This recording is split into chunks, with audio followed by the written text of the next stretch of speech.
గుంటూరు నగరంలోని housing board extension road ను గత ఏడాది ఆగస్టులో సిమెంట్ రోడ్డు వేసేందుకు అధికారులు తవ్వారు. రోడ్డు వేసే క్రమంలో చిప్స్ గులకరాలతో రోడ్డు వేసిన కాంట్రాక్టర్ అనంతరం సిమెంట్ రోడ్డు వేయడం మర్చారు. దీంతో ఆ రోడ్డుపై ప్రయాణిస్తున్న వాహనదారులు నానా ఇబ్బందులు ఎదుర్కొంటున్నారు. రోడ్డు నరకానికి రహదారిగా మారిందంటూ అసహనం వ్యక్తం చేస్తున్నారు స్థానిక ప్రజలు. కాగా ప్రతిరోజు ఒక 10 ద్విచక్ర వాహనాలైన ఈ రోడ్డు మార్గంలో అదుపు తప్పుతున్నాయి. ఇటీవల ఓ కుటుంబం ఈ రోడ్డుపై ప్రయాణిస్తున్న సందర్భంలో అదుపు తప్పి పడిపోగా చిన్నారులతో సహా అందరికీ దెబ్బలు తగిలాయి. దాంతో స్థానికులు అధికారుల నిర్లక్ష్యంపై మండిపడ్డారు.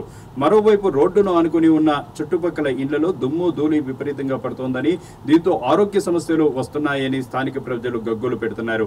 ఇప్పటికైనా మున్సిపల్ అధికారులు తక్షణమే స్పందించి రోడ్డును వేసేందుకు చర్యలు చేపట్టాలని స్థానికులు వాపోతున్నారు.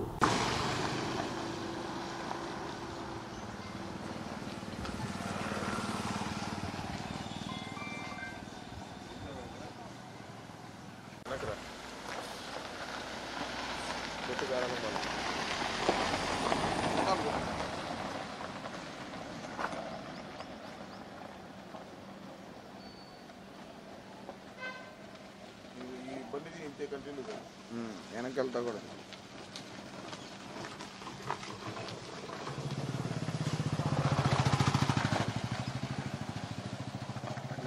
ఈ రాళ్ళు